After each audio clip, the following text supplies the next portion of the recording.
What's good, everybody? It's your boy Bugatti NYC. Coulda went anywhere. Fact of the matter that you came here to chill with me. I appreciate you. How everybody doing out there in YouTube land? Trump, why did Tim Walz call in the Minnesota National Guard? We're gonna get into that. Let me get this camera straight, you guys. Hope everybody's having a fantastic Monday morning. That's right, you guys. Y'all know how I feel about Monday, my favorite day of the week. Let me know if you can hear the mic. Let me know if we're all good over here. I'm sure that we are because I definitely checked before we got up in here. How everybody doing this morning? Let's see. Okay. Go ahead and see if we can get this camera straight. Everybody's good. It's Monday morning, and you know it's my favorite day of the week. Why? Because they gotta pick up the phone. Big shout out to everybody that's in the chat right now. Rebecca Lanyan Bueno, Casey, my brother. Liberty and Justice can't be here today, but you know we're gonna still put her in the prayers. Let's keep on moving forward, you guys. Let me get this camera straight. Let's get on over here with this. See if we can get it perfect for today. That's right. We're gonna work on perfection. That's what we're working on. Trying to get it right. Get it on up there where Batty like it off the top. Hi. I'm sorry. I'm about to say, what the? Thanks for doing that now. Other phone started. I'm like, who's calling me right now? Seriously? And having a full conversation without me? Okay, that looks pretty good. Let me get the top straight a little bit more. So yeah, just so you guys know, if y'all heard that, that was the other phone and a commercial was coming on. But that was pretty funny. I think that was funny right there. That's gonna be good for today. Hope everybody's doing good. Hope everybody can hear me. Y'all heard that, right? I'm like, what the? What was that? I've never been this early. That's right, just call me, get up. That's right, you guys, y'all gotta get up. Time to wake up this morning. It's time to get it. It's time to get up, you guys. Time to get your day started, get focused on what you got to do. You got to get those morning prayers up. Hope you guys appreciate the New York colors. We got a rep for Uptown. Y'all know what I'm saying? Not the Knicks. You know, I'm not repping for the Knicks. I'm repping for New York. That's it, you guys. Hold on 1 minute. Who we got up in the building laughing at me? What's up, Casey? How you doing right now? Thank you so much, Batty Lynn, for telling me about the audio. Thank you guys so much. And Liberty's not going to be in here this morning, so all of the other family members, mods, going to need you guys to be on some watching those trolls, especially if we get to that big number where they start going loco, just starting to make sure that they hold back a little bit. I let them do a little bit, but you know, we try to not let them go too crazy up in our chat. Hope everybody's having a fantastic and healthy Monday. Had a good weekend. I see everybody's here this morning. Hope we had a good show yesterday, the day before, because you know what's about to happen today. Trending topics, current events, and much, much more. See what we got on our time right here. Okay, got about 2 more minutes until we start. Make sure that audio is good. Okay, see everything's going well over there. And I'm just happy to be here another day, you guys, because you already know, sometimes it could happen in an instance right there. So that's why I always like to pray to God and thank him for us being able to be here with each other, for us to have our health. I also pray that I can always be fair in my the way that I come in my perspective on the news as well as topics. Try to be very fair out there and just care about everybody and make sure that we have good health and a good time doing this. Amen. And with that being said, you guys, we got to get into it. Who I'm going to give some shout outs to real quick. I got some time for some shout outs. What's up, Casey? How you doing over there? Terry, what's going on? I see, who's that? Karen. Good morning, Karen. Up early with your boy Bugatti NYC. I see, who we got up in? Terry. Okay. Jeffrey Spilker's up in the building too. Where Mark Dorfman at? I'm going to see Mark Dorfman real soon. Mark Dorfman got that pizzazz. Got to holler at your boy. Also, y'all know what it's almost time to do, right? Whew. All right, y'all. Think it's about that time. And that's just to have another day with you guys. I'm already excited. So you know what that means. I'm ready to go. They're ready to go. I said it's time to start the show. I hope you're ready, yo. Yo, yo, yo, yo, yo.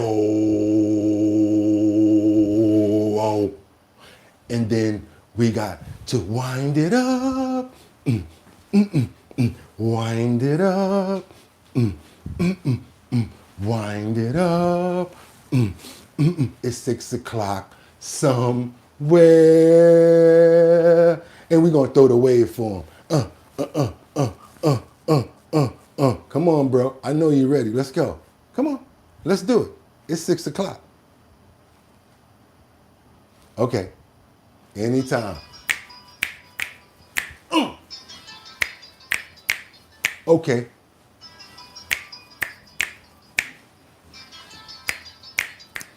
Ole. And we got to open up those pores as we beat up on that drum. We got to open up those pores, beat up on that drum. Open up those pores, beat up on that drum. That's right. Open up those pores. Because it's Monday morning, my favorite day of the week. They got to pick up that phone, y'all. So let's go. How we going to do this?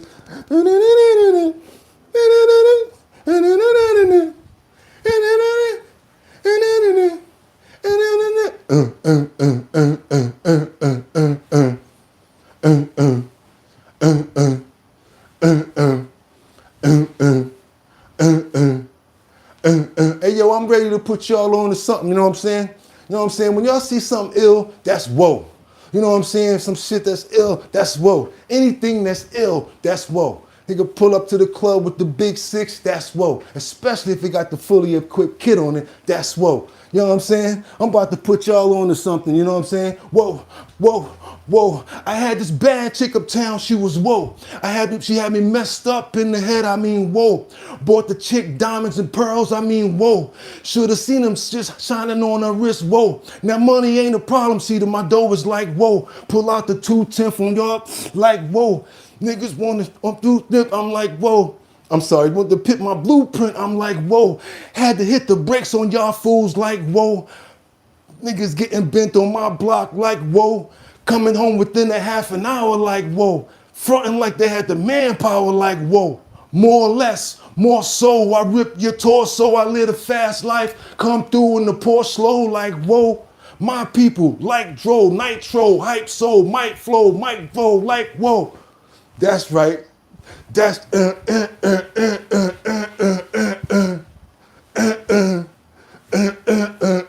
salute to Black Rob, my brother, Black Rob. Never had a dime, my life a crime. Had to be when I was 9, mom's drunk off wine. You know what I'm saying?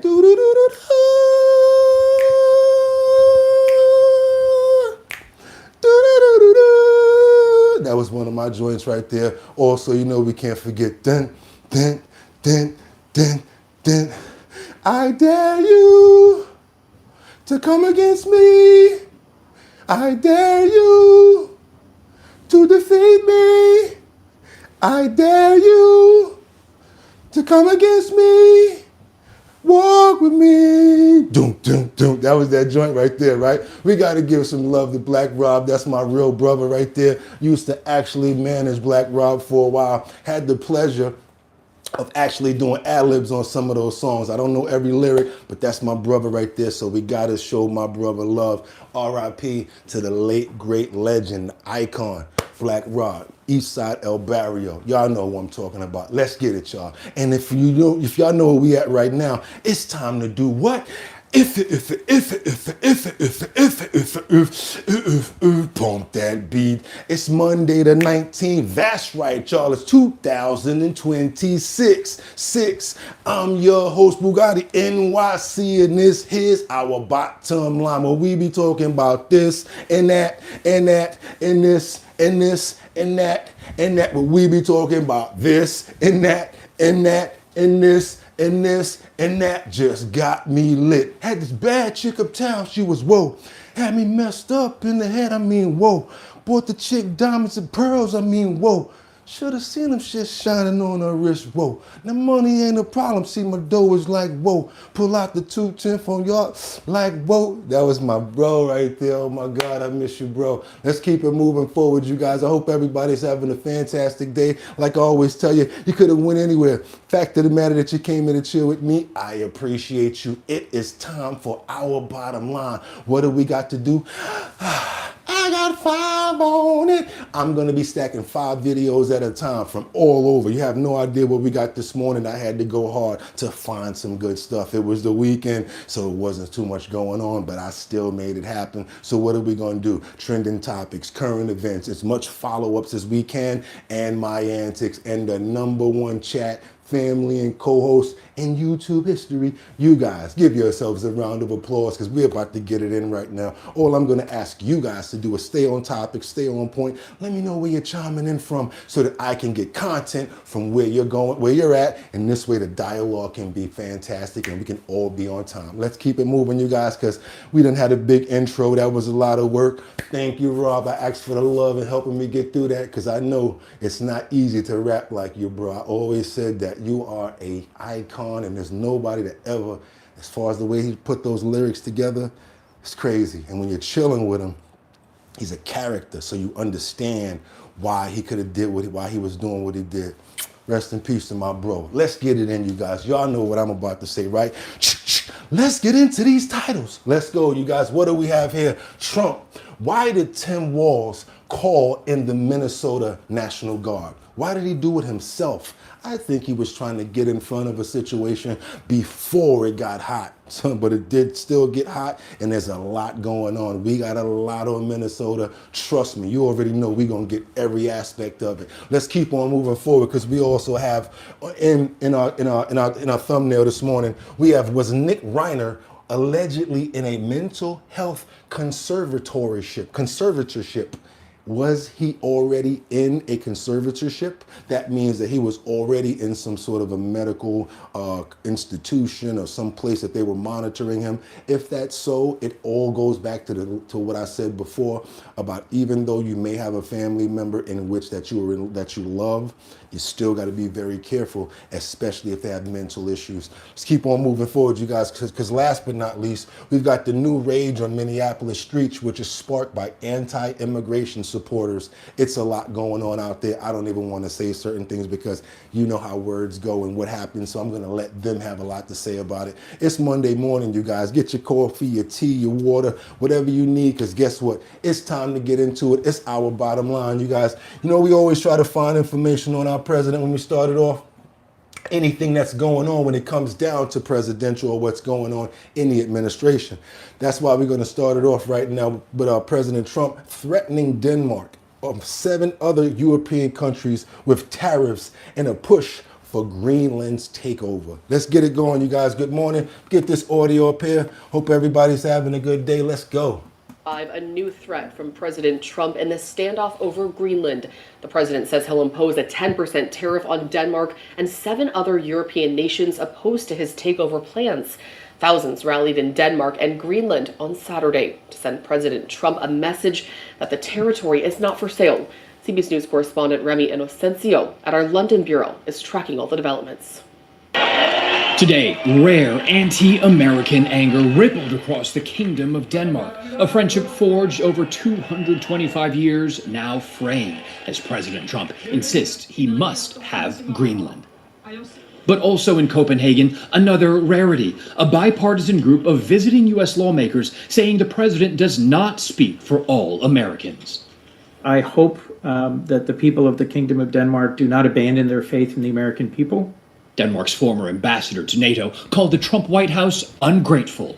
I'm angry because I think that this is an affront to an ally that has stood up with the U.S. In Afghanistan, in Iraq, all over the world. Is the White House being imperial in its ambitions? The need for control and the need to expand the U.S., that sounds very much like imperialism in my eye.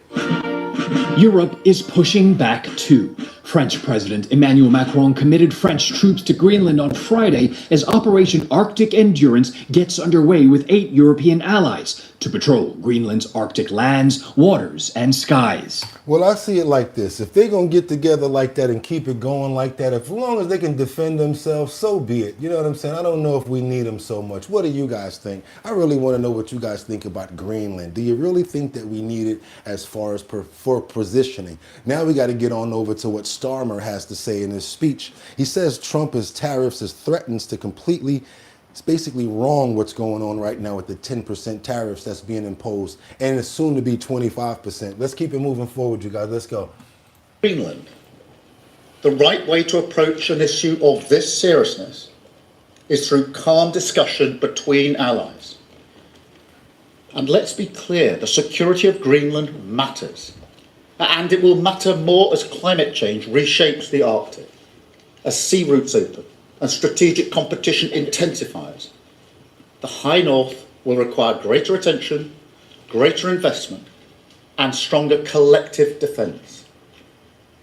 The United States will be central to that effort, and the UK stands ready to contribute fully alongside our allies through NATO. This is some serious pushback. But there is a principle here that cannot be set aside, because it goes to the heart of how stable and trusted international cooperation works. And so any decision about the future status of Greenland belongs to the people of Greenland and the Kingdom of Denmark alone.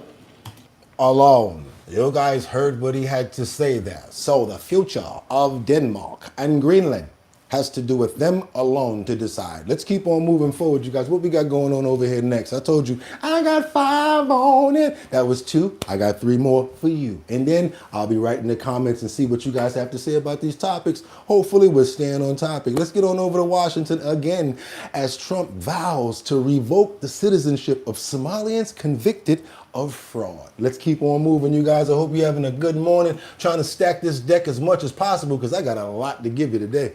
Has taken swift action after widespread fraud allegations committed by Somalis in Minneapolis were exposed. The president has vowed to deport anyone convicted of fraud. We're also going to revoke the citizenship of any naturalized immigrant from Somalia Out of here. or anywhere else who is convicted of defrauding our citizens. We're going to get them the hell out of here fast.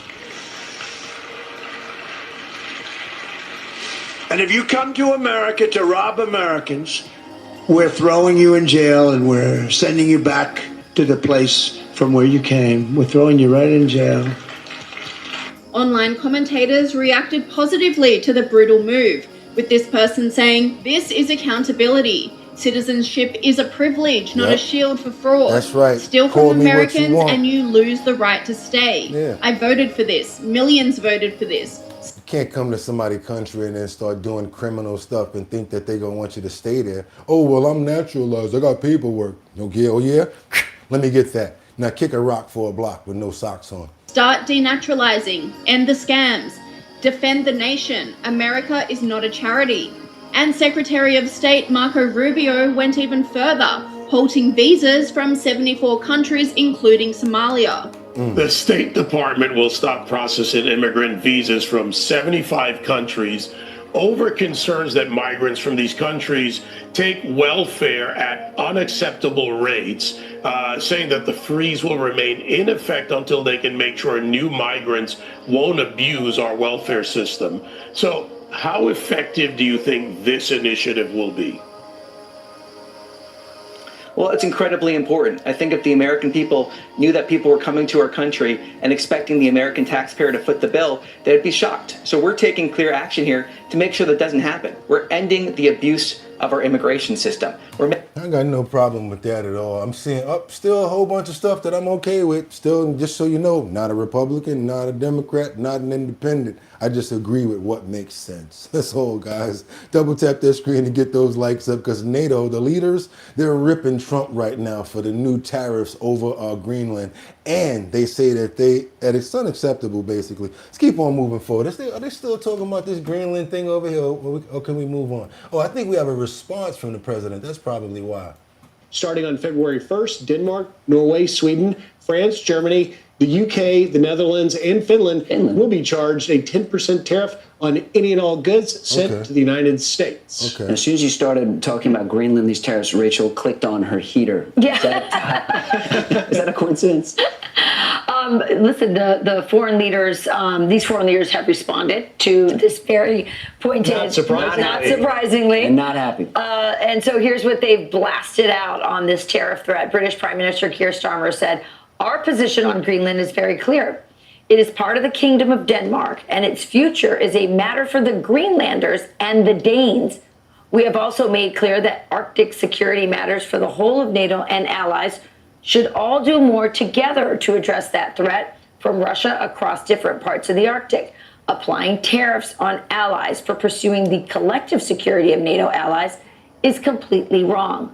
We will, of course, be pursuing this directly with the administration." And meanwhile, French President Emmanuel Macron says tariff threats are unacceptable and have no place in this context. Europeans will respond to them in a united and coordinated manner if they were to be confirmed. We will know how to uphold European sovereignty. It is in this spirit that I will speak with our European partners. And so I think Macron need to learn how to duck, because his wife be, stay in your place. That's what you need to concentrate on. You worrying about tariffs. You better learn how to duck from Cornelius. Y'all already know that she looked like Cornelius, and I ain't gonna get in no trouble for saying it. Looked like she came straight from Planet of the Apes. Y'all know what I'm talking about. Let's keep on moving forward, you guys. We got to get on over to Florida. Kissimmee. What's that ocean all up? Akiala. Okay, the Akiala sheriff says, oh, this man did a triple pow.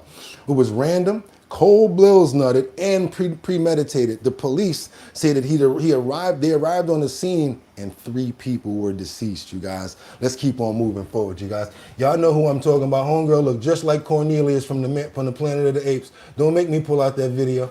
All right, let me see right here if I'm making, Where you at right here? Former Iranian political prisoner wants Trump to hear this. No, this is not right here. Okay, we got to skip forward, you guys, because we got to go in the rotation of what's going on right here. And we got a situation going on in Iran. I don't know what happened over there, but I'm sure that story's coming up. We got to stay on politics for a little while. I'm assuming that's what happened. We got a situation where the former Iranian political prisoner wants Trump to hear this. Check this out, you guys. I saw this, so I want you guys to hear it as well. Tonight, all options are on the table as President Trump weighs his next move in Iran. Our military assets are shifting to the region as the country's rogue regime continues to target innocent protesters. The Iranian people are calling for change, pushing to get out from under the thumb of an oppressive regime. But is revolution really possible? Navid Mahebe was a political prisoner in Iran and now serves on the advisory board for the National Union for Democracy in Iran, and he joins us now. Navid, as someone who was once a political prisoner there in Iran, tell me about the Iranian justice system and tell me about, generally speaking, what you think the people of the country are feeling right now. Thank you, Laura, for having me on. I really appreciate this invitation. Because of the Islamic Republic's 47 years of brutal rule, there are millions of Iranians with stories like mine, many of them far worse. I know that President Trump watches this show, so I want to use this moment.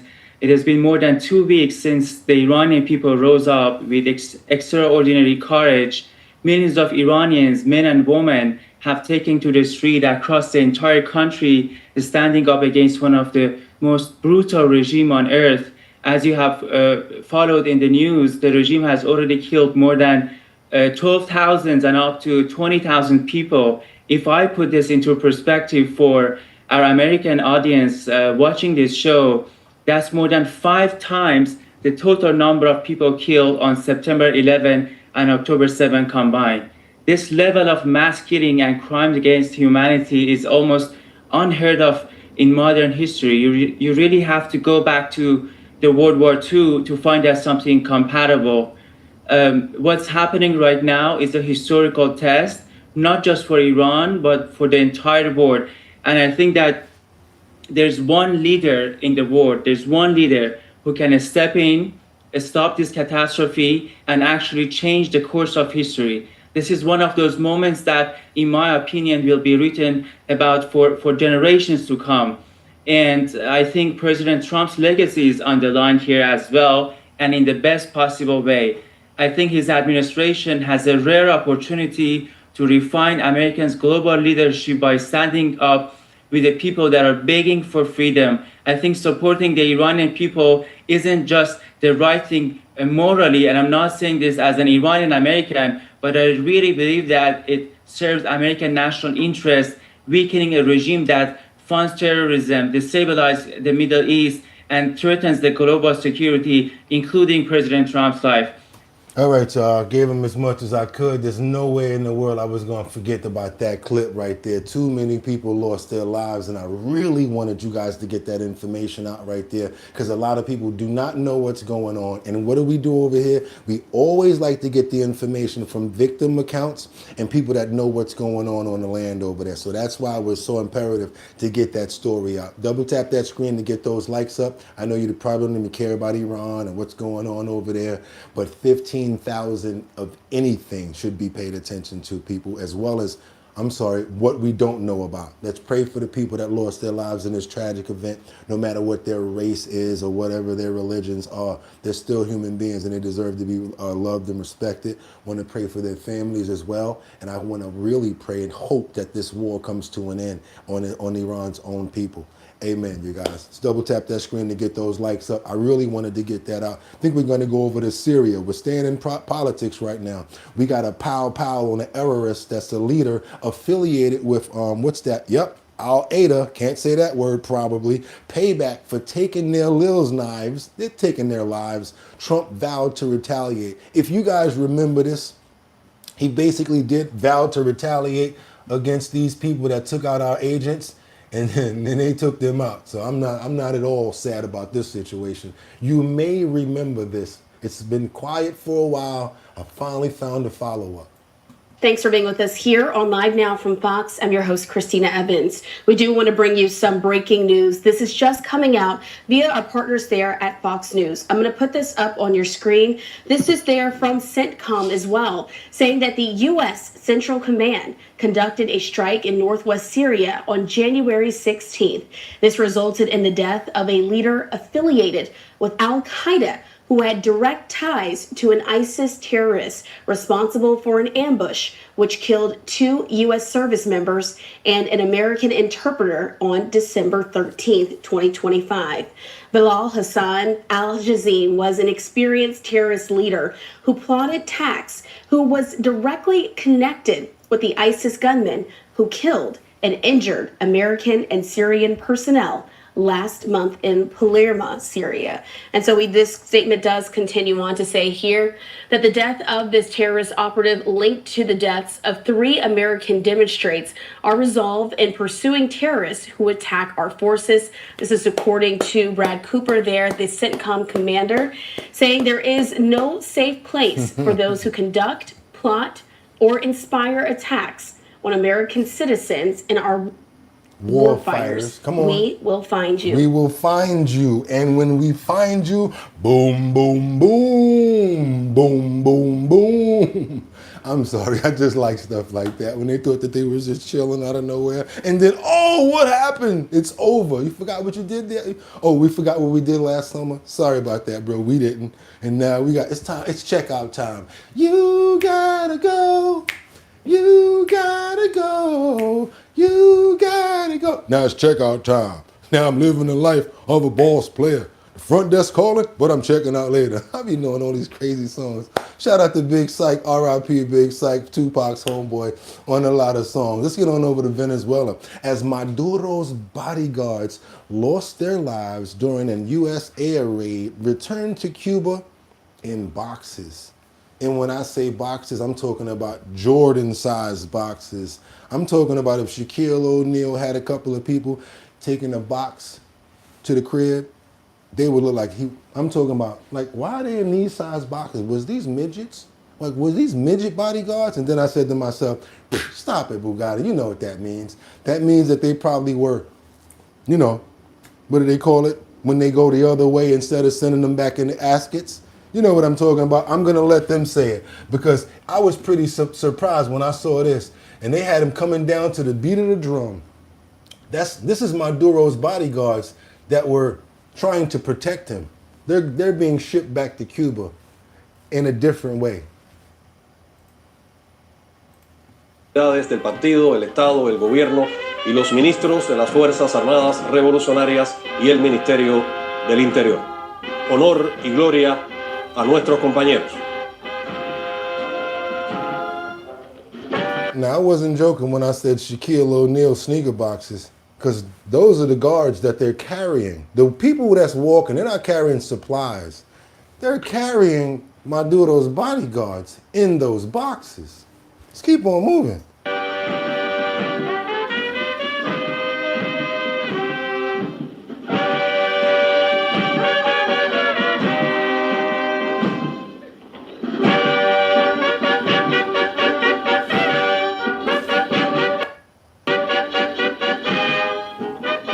Well, how many damn bodyguards did he have? Jesus Christ.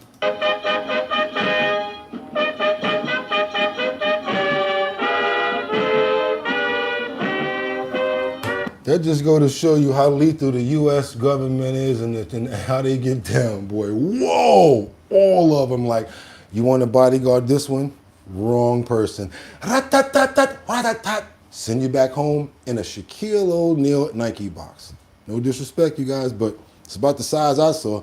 Got to keep on moving forward right now because they're still delivering for Maduro. Venezuela announces historic gas export milestone.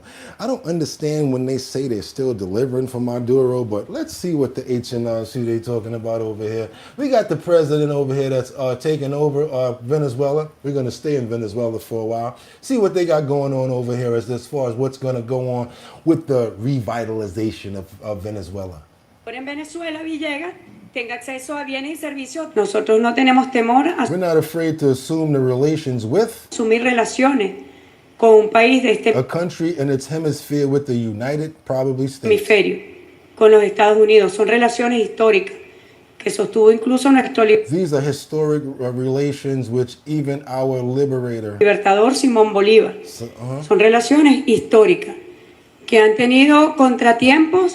Sin duda, yo creo que without a doubt, I think due to the incomprensión de la incomprehension of the political, economic, and social reality. I think they're just basically syncing up as far as all of the business and what they're planning to do and moving forward. La realidad política, económica, social de Venezuela.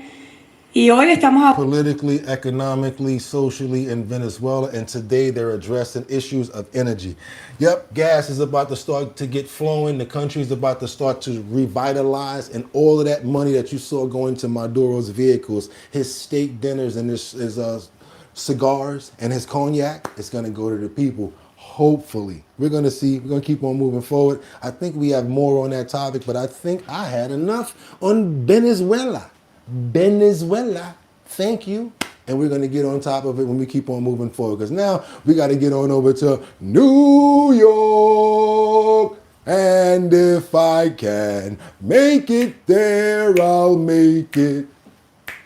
Anywhere, it's up to you. New York, New York. That's right, you guys. But it depends on where you're working at and what you got going on. Because I've learned from this movie called Spider-Man, with great power comes great responsibility, no matter what you do. I know a few people that are elderly and they have their family members that are like their home health aides. That's called the CDPAP program. If you guys never heard about it, that's like the CDPAP program where you can have your niece or your nephew or your daughter, if she doesn't work, she can actually take care of that elderly family member instead of them hiring like a home health aide who doesn't know your parents. It's actually a pretty good program. I know a couple of people that use it themselves. But with great power comes great responsibility. Because guess what? They found a scam. I always thought that this was a good program, but of course, where people find monetary, they find ways to scam. And now they've been investigating New York, and guess what? Because of that situation, they're bringing up This right here. I want you guys to see some fraud that's going on with the CDPAP program. I couldn't believe it myself. Like, really? From this program? How? We are turning now to the Big Apple, where new multi-million-dollar fraud schemes are coming to light. Just this week, 2 scammers pleading guilty to a $68 million fraud scheme tied to the state's Medicaid home care program. The crooks billed for millions in services that they never provided. And unfortunately, it's not the only million-dollar scam recently exposed. News Nation's Leah Lando live in Manhattan tonight with the very latest. Leah, what are we learning on this? Yes, Natasha, we've been looking into this just this past week, as you mentioned, 2 big cases in court involving millions of dollars in kickbacks and fraudulent billing to Medicaid. And we're talking about another notable case tonight that involves a program called CDPAP. Now, if you're not familiar with that, it is for people who need to be cared for, but they don't want to go to a nursing home. So through Medicaid, they can hire their own caretaker. They get to choose if it's a friend or a relative as long as they go through the process. And while it sounds good, it is also a big target for scammers. This is a program that is put in place to help care for people at their home instead of having them go in nursing homes. Attorney John Flynn says while New York's Consumer-Directed Personal Assistance Program, or CDPAP, is meant to make things easier for loved ones who need care, it's also become the target of sophisticated scammers. Crazy. The actual program itself is for a good cause, but you have bad people out there who are taking advantage of federal and state money. Just this past... Sorry, I agree with somebody in the chat. Don't want to say it before they leave. We are a country... we as a country have to do our spring cleaning in a couple of decades. I think we need to do our spring cleaning. We need Trump in 8 more years, not wife's Fred Fox. Okay, I heard. Let's keep on going, you guys. Last week, 2 New Yorkers pled guilty to a $68 million fraud scheme tied to CDPAP, billing Medicaid for services at Brooklyn-based adult daycares that never actually happened. These fraudsters were, quote, large-scale recruiters who bribed patients with laundered cash and billed Medicaid over $68 million for services that were not provided. New York Attorney General Letitia James announcing a separate $1 million-plus conviction this week, also involving fake billing and kickback schemes tied to the state's Medicaid program. Unfortunately for the state's CDPAP program, fraud is nothing new.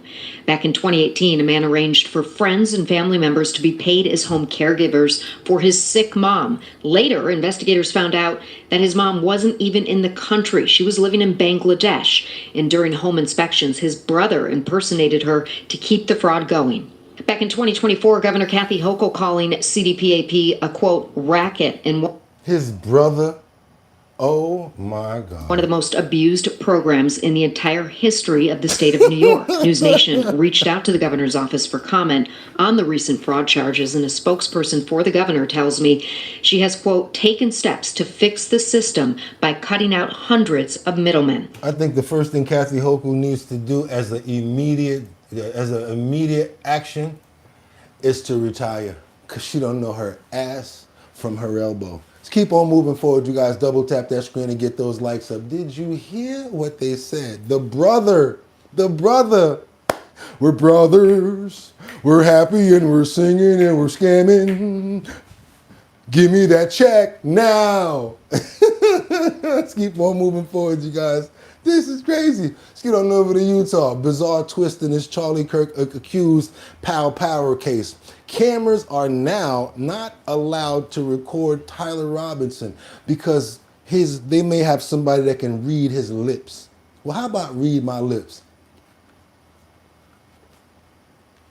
Don't nobody want to hear that. Let's keep on moving forward, you guys. Let's double tap that screen. Matter of fact, let's go. Where we at right here? Yeah, this is crazy right here. It's been a bizarre twist in the case of a man accused of shooting dead American conservative activist Charlie Kirk.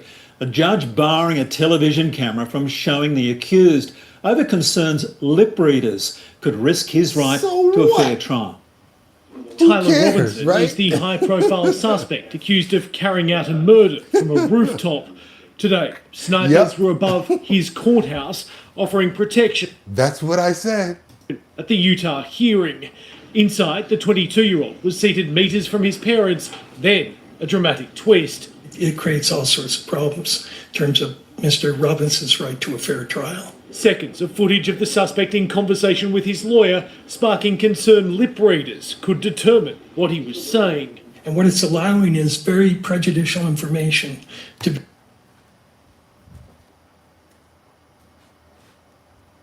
You know that commercial with the guy that got deported? I don't know if you guys know it, but the comedian that got deported, he would show you guys that and say, and then he would go, real simple.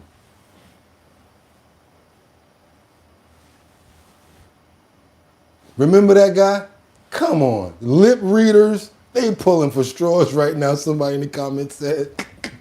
Be leaked to the public through these lip readers. The cameraman was called forward, then that Mr. Robinson is not to be captured in a sweeping shot in any form for the remainder of this hearing. If they catch him in a moment speaking civilly to his attorneys, and he happens to smile, that then is twisted into evidence that he's some sort of a remorseless killer. Robinson is... Oh, boy. Oh, man. You talking about trying to grab for straws right now?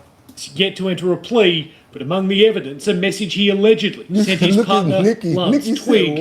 I had the opportunity to take out Charlie Kirk, and I'm going to take it. How confident are you that police have the right guy, Tyler Robinson? 100%. They have the right guy. That will be decided in the courts. In the United... Because we got a lot of people in these comments that be like, that's not the right person. And I'm going to tell you guys right now, this video here, it's been fighting to be seen, and I'm going to let it be seen. Because this video thinks that you guys are going to laugh when you see what it is. Matter of fact, I'm going to tell you what it is. The U.S. sends the first deportation flights back to Venezuela since Maduro's capture. It's been fighting to be seen, so you know what? You've earned your place on the stage. Go for it. The U.S. sends deportations flight to Venezuela since Maduro's capture. Okay, you wanted to be seen, here's your stage. And they out there waiting for him too. This is the difference between our police and their commandos. See, we got police in the street that's like, hey, stop doing that. They got poop-pat, poop-pat. Don't care that much like we do. Ain't that many rights out there.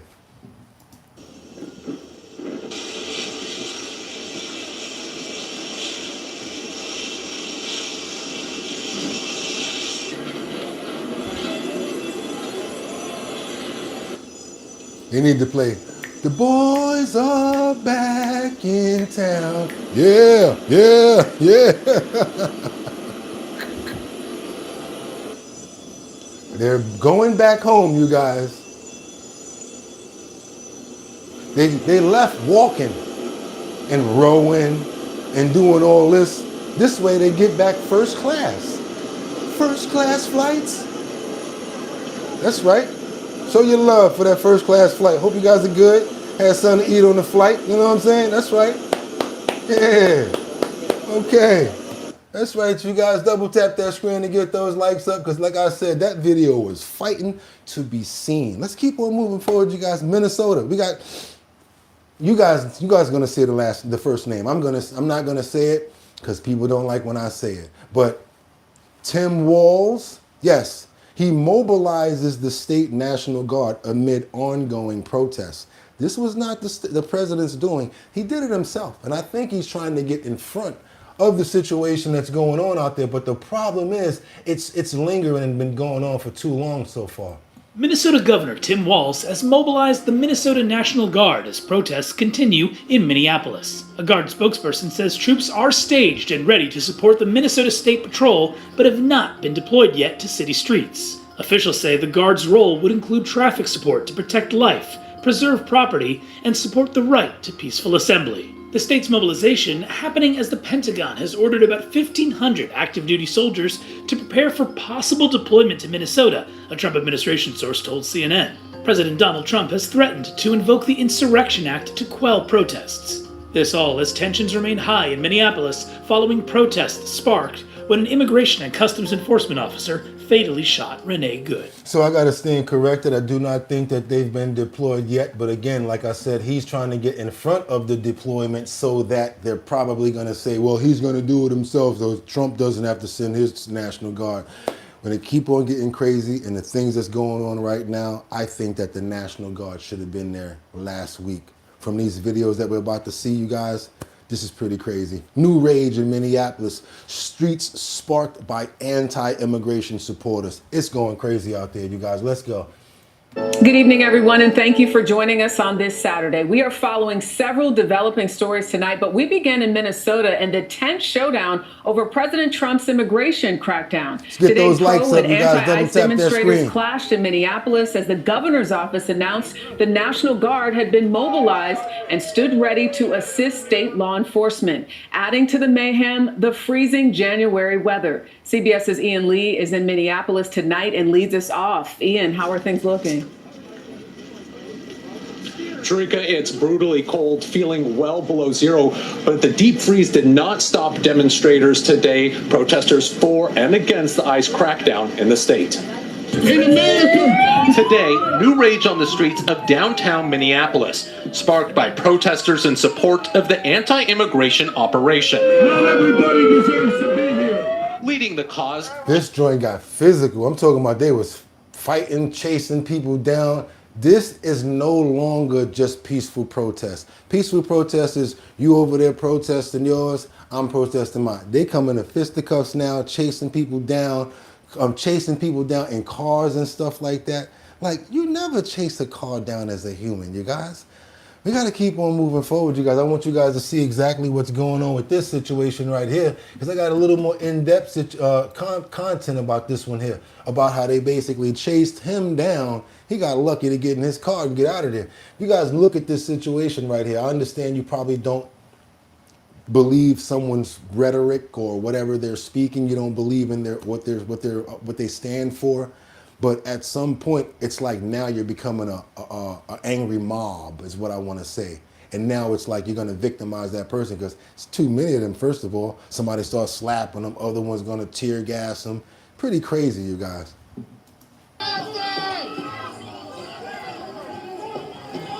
So this is a whole crowd that's following this guy, the same one you saw previously.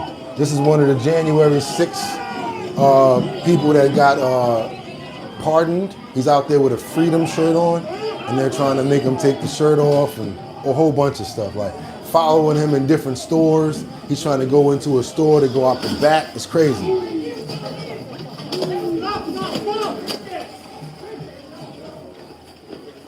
And the thing about it is they got cameras and they're doing this.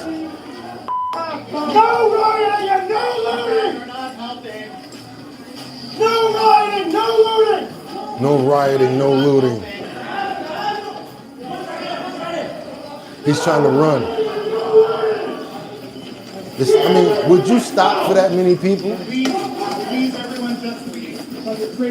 Now they're running. You know, once the pack start to run, you in trouble. Pussy! Ussy, I'm running too. About 50 people running after me. Excuse me. I'm out of there. You better be a hyper thruster to be able to catch with me, boy. I'm telling you right now. You better be able to put it on hyper thrust if you got that many people chasing you. Ain't no turning around talking about, yo, let's shoot the fair one. With 50 people, you better run. You got to know when to hold 'em, know when to roll 'em, know when to walk away, know when to run. You never count your money while you're sitting at the table. There'll be time enough to count it. Real talk. When the dealing's done, don't count your money at the table. Wait till you leave and count it. Let's keep on moving forward, you guys. You have to gym today. They on him. I would not stop either.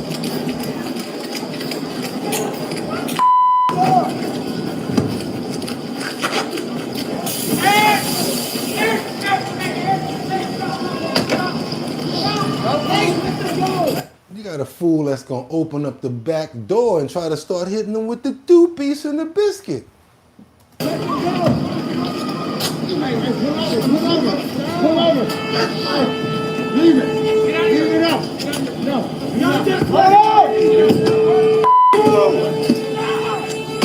Should that be the point where you can just be like, pow, pow, right? You're trying to flee. You're trying to get away. Now they done pull the door open and they whooping your way. All right now. Luckily he got away with this. Hey, let him out. Let him out. Go.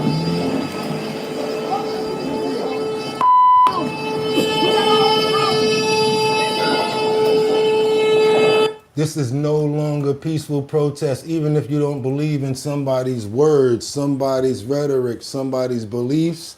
That's too much right there. Y'all are doing too much. For real talk. Thank you guys so much for the love. Let's get those likes up. I want more people to see these stories. All I need you guys to do is get those likes up. I'd appreciate it. Who we got over there? Andromedina. Okay, got that welcome to the bottom line with the gym glove. Thank you so much for becoming a member. Everybody, thank them for becoming a member now. You ain't do it. Let me stop. But if you're already a member, I really appreciate you guys as well. But new members, thank you so much. That must mean I'm doing something right. Let's keep on moving forward. We're staying in the same situation right now because this hits home. I wanted you guys to see this viral clip, this clip that went viral. What happens when the ICE agents or Homeland Security is coming to pick up a number 6 offender? A number 6 child offender, and they start to do this beeping the horn, and are they kind of like warning him and telling him to run? Check this out. This is pretty crazy. Very short clip, but I want you guys to hear it straight from his mouth, what he has to say about them following him and about where he's trying to go make an arrest about right now. That vehicle right there is honking and impeding our investigations while we're trying to arrest a child sex offender. That's who you guys are protecting. Insane.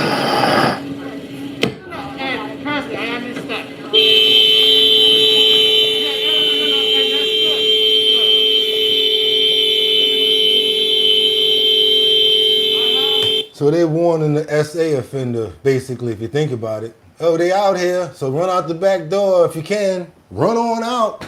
Thunter-dunts. Now tell me that wasn't stupid. That's why I'm trying to tell you, boys, sometimes people do some of the stupidest stuff I can't believe. It just has no common sense ability to it.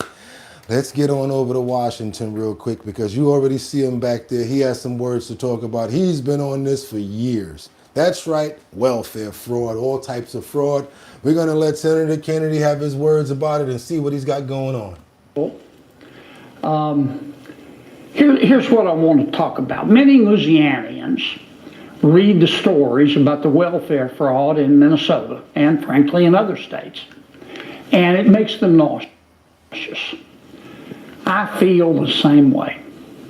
That's why I have been working for years, literally years, to target welfare fraud, especially the fraudsters who conduct fraud in the name of deceased Americans. In 2023 alone, for example, the federal government sent $1.3 billion, not million, billion. To who? The federal government sent $1.3 billion to dead people. It's so pervasive that the Social Security Administration, which maintains a list of dead Americans known as the Death Master File.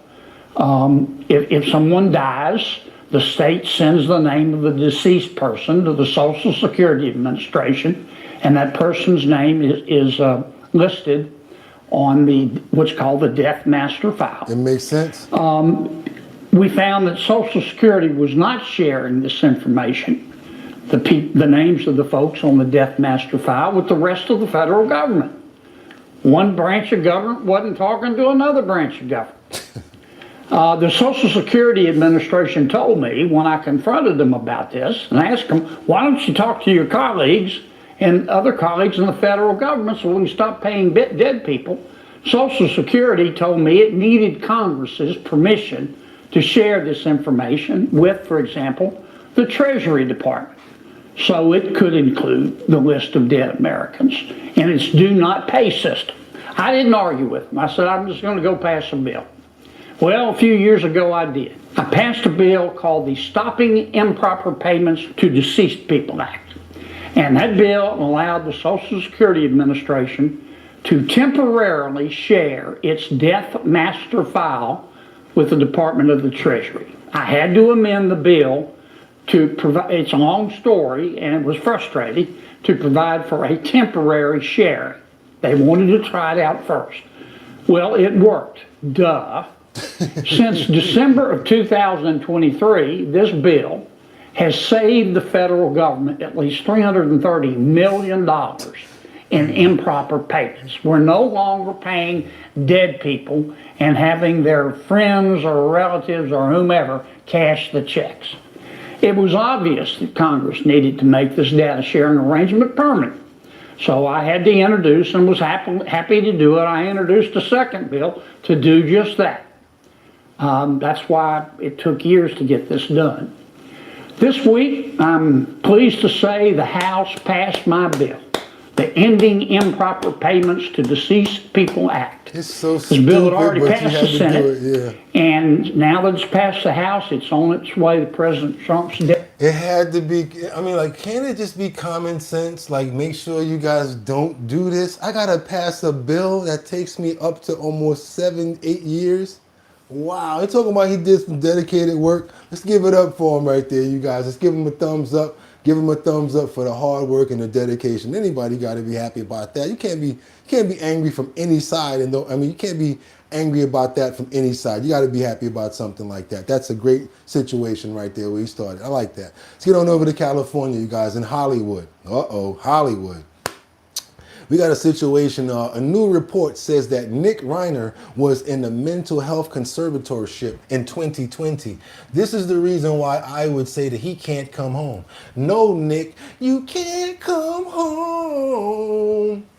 I got beans and bologna. I'm not sound funny. I'm making jokes right now, but no. You acting up. You got situations going on with you for a long period of time. You've already been in this conservatorship.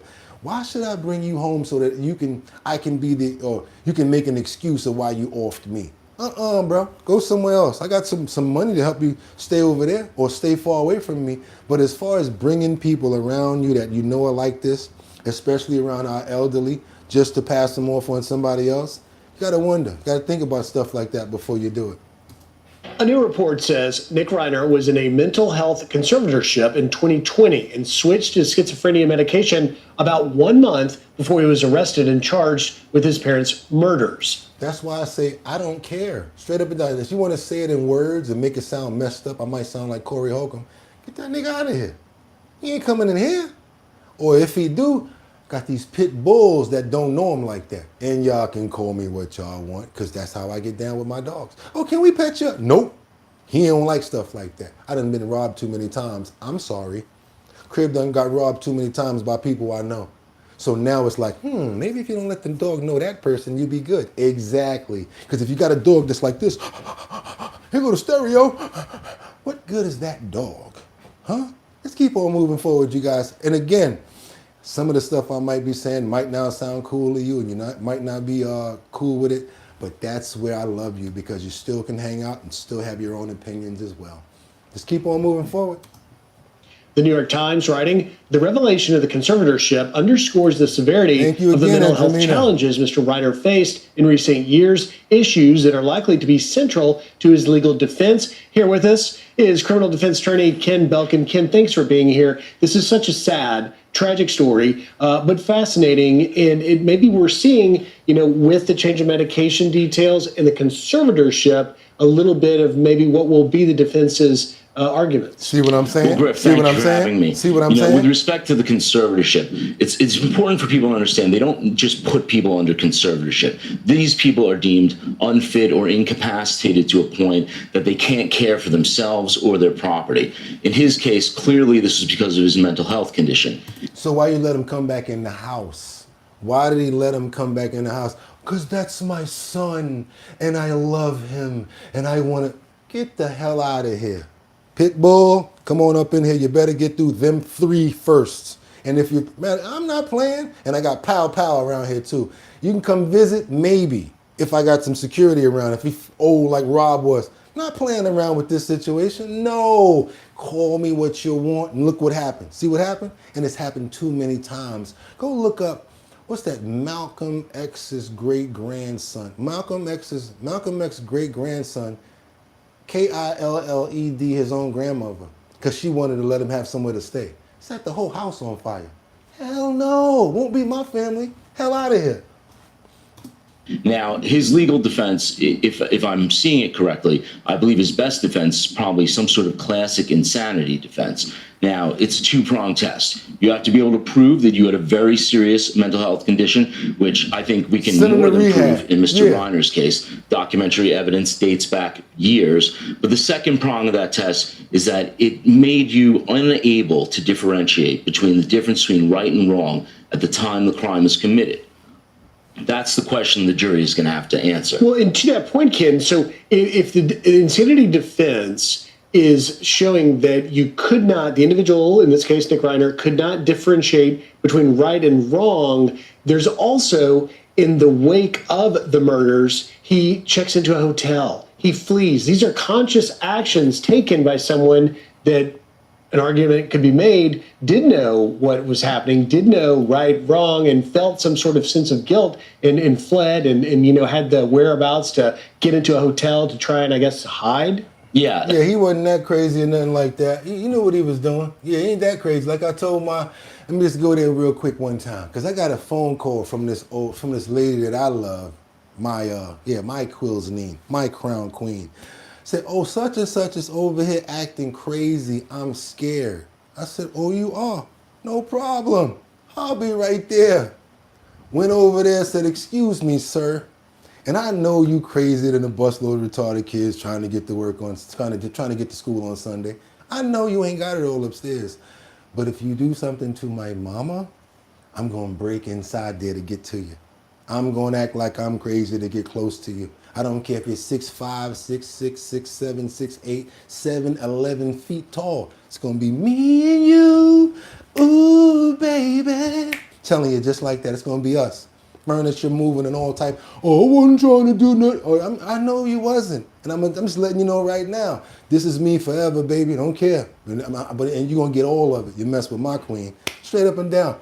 You know how Lawrence Fishburne said in that movie? Don't mess with the queen. Keep on playing with your boy. Double tap that screen to get those likes up. Don't let nobody play with your queen like that, no matter who it is. Bow! Stay in your place. That's right, Casey. You know what I'm talking about. We scrapping straight up. That's right. Straight up, I'm not playing. You messing around with my mother or my aunt or my grandmother? I don't care if you're the cousin or you're the nephew or whatever like that. They care about you like that. Hey, I will wait for you outside and treat you like. Okay, let's keep on moving forward because I don't need to get no more into that. Let's get on over to Trump as he taps Palantir. This is a technology that a company's going to be using that's AI to hunt fraud. It's kind of like what they use for Doge. But you know what? The administration has got their own version of it. Let's go, you guys. Let's get on back to the money, money, money, money, and see what's going on with the AI moving forward. You know, we always get this little AI section going on over here. The Trump administration is now. And can we double tap that screen to get those likes up? I think we need to get at least about 500 today. Come on now, we up in here, we getting busy. Giving you guys trending topics, current events, and much, much more. Let's do it, y'all. Let's turn up on those numbers. I don't ask you guys for money, because I know it's hard out here for a pimp. But I would appreciate it if you guys hit that like button. Hit that notification bell down there so that you know we're on. And we're really trying to get to 70,000 subscribers. That's what we're really trying to do. So if you subscribe to the channel, that'd be even better. Hit those 3 dots, hit that subscription, and make sure you get those notifications coming so that you know when we're on. Let's go, you guys, let's go. Now bringing in big tech in its fight against waste, fraud, and abuse, agencies are exploring a multitude of ways to use AI to build up measures to prevent bad actors from accessing your tax dollars. And one of the key players in that effort is Palantir Technologies. And joining me now is Chief Technology Officer Sham Sankar. Sham, thank you for coming on the program. I want to get right to this. The SBA is using Palantir to help fight fraud. Can you explain how you're helping? Yeah, we're helping agencies like SBA pull together data that they have from the eligibility recipients to actually look for patterns of fraud, quickly go from novel patterns of fraud and scale that out across the whole country. So how do you go from detecting bad patterns in Minnesota and find it across all 50 states and 14 jurisdictions as quickly as possible? It acts like an Iron Man suit for your analysts. It gives them superpowers to go not only find the fraud, but then figure out how to prevent the fraud from happening going forward. Sham, I'm also hearing a lot in Washington about this looming energy crisis because of artificial intelligence, but also concerns about people being pushed out of AI jobs. going This is after Elon them. Musk earlier this month with his take on it. The white-collar labor will be the first choice to go. Even with AI at its current state, I'd say you're pretty close to being able to replace half of all jobs. That sounds kind of doom and gloom, but there are experts who say, no, we're going to grow jobs. Somebody says she fine as hell. I'm sure she'd be happy for the compliment, you guys. I'm sure she would. Find her Instagram page, hit her with a Facebook a message or something like that. Her husband might hit you back and say, hey, she's taken, like the time when I tried to do it. Yes. There was a newscaster. I thought that she was so pretty. So I said, you know what? I'm going to try to do something that maybe not a lot of people do. I'm going to send her a DM. You think her husband ain't answering me back? Yeah, she got a man. It was hilarious, y'all. Let's keep on moving forward, you guys. Hey, you better protect what's yours out there or someone's going to try to plant their flag. Let's get on over to Vancouver, you guys. Speaking of AI, what do you think about Vancouver women secretly being recorded using smart glasses? Those Ray-Bans, you know what I'm saying? Let's keep on moving forward. I know y'all laughing at me right now. Yo, my truths be crazy. I don't even care. I just tell y'all what's up. Face to face with someone who's recording the entire interaction without any sign of doing so and then having it posted online. That is what's happening to countless women, including here in Vancouver. Sophisticated smart glasses are posing a challenge for lawmakers as victims speak out on the need for change. Penny Daflos explains. Striking out while approaching women is nothing new. But covertly recording video of the interaction and then posting it online is a new fad. You're beautiful. And it's happening regularly in downtown Vancouver. When I saw it, I was in shock, and it definitely brought up a lot of anxiety. Cassie Zanjani had no idea she'd been recorded until a friend sent her a link to a video with thousands of views. I felt quite humiliated, as I felt like the intention behind this was to degrade women, as well as being intoxicated myself that night. It doesn't put me in the best light. Local women are becoming aware of the situation. So you tell the truth at the end of your statement. You should have just said, look, I was wasted and I didn't appreciate the fact that you put that video up of me looking like that. Let's go, y'all. Situation. Oh, this is the guy who takes the video. I'm the guy? Get out. After seeing posts at Vancouver locations on social media. Good morning, Miss Wanza. She's so gorgeous. Doesn't matter if I'm recording or not. There's no shortage of examples online. You're the prettiest girl in all Miami. Some even linking to the high-tech glasses they're using. Captures your unique perspective in an instant, straight from your glasses. Meta's smart glasses continue to evolve with powerful AI features and even solutions for people with disabilities. Real-life subtitles. The technology has prompted fierce debate among content creators. While filming with a camera or smartphone is obvious, using glasses isn't. Plus, there's no shortage of advice on how to hide the recording indicator light. Meta tells CTV News users are responsible for complying with all applicable laws and for using Ray-Ban Meta glasses in a safe, respectful manner. Man, you know they got a cover or some way to cover that right there, and people don't even really be looking at that, especially the women ain't really into you, so they really ain't even looking at you. So they just like, yeah, answering you like this or whatever like that, and at the same time, they just getting all that creepy footage that they want. I don't know, you guys, if it's something where it's an interaction, it's a pretty fine line for me. I don't understand. I mean, you should probably let them know that you're recording because, I mean, like, what are you doing? Unless you're trying to be like incognito, asking these questions, and then afterward, maybe you say, hey, I recorded that. Do you mind if I keep that footage? Maybe you want to have class and they may still let you go ahead and keep the footage. But being that way is a little bit, I would have to say, a little bit creepy and backdoorish. And you could probably get in trouble because you didn't get the permission from them to put that interaction up. But then again, who's to know? Who knows? You guys let me know. What do you think about it? Let me know. What do you think? Let's double tap that screen to get those likes up. Really trying to make sure we get all of the likes that we can possibly get. Try to get as many people over here that we can possibly get. And hit that notification bell down there so that you know we're on. Also, if you have not subscribed, what are you waiting for? Hit that subscribe button already. Let's get on over to Trump as he doubles down on investigating into Jerome Powell. The Fed, Trump is saying get him out. Pushed back on the Justice Department's investigation into Fed Chair Jerome Powell. He says bankers' interests may not be in line with the American people. Watch. I think it's fine what I'm doing. We have a bad Fed person. He was extended by Biden. And yeah, I think he's wrong. I think it's wrong. He's done a bad job.